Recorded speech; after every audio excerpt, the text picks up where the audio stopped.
Yasi Pressman agaw pansin ang kakaibang post niya sa kanyang Instagram account lately. Bagamat nag-uumpisa na sa pagsushoot ang aktres ng Season 2 ng sikat na game show ang Rolling in It Philippines.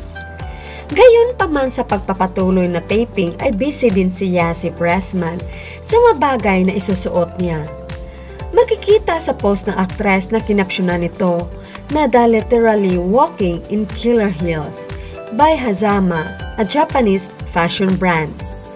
Pagdating sa fashion and style ng pananamit ay laging trending ang aktres.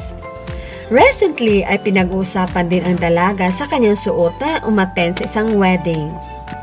Naayon sa isang entertainment online news, kinabog lahat ni Yasi Pressman sa kaseksihan ang mga kapwa-artista na dumalo sa kasal.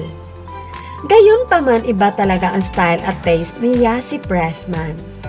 Agad namang umani ng iba't ibang komento ang nasabing post ni Yasi, na ayon sa kanila, pasabog heels. May ilang netizens din isiningit tungkol sa ang probinsyano serye. Sa ad nila, Aliana, balikan mo si Cardo. Ang probinsyano yan. Kaya good luck Yasi Pressman sa iyong game.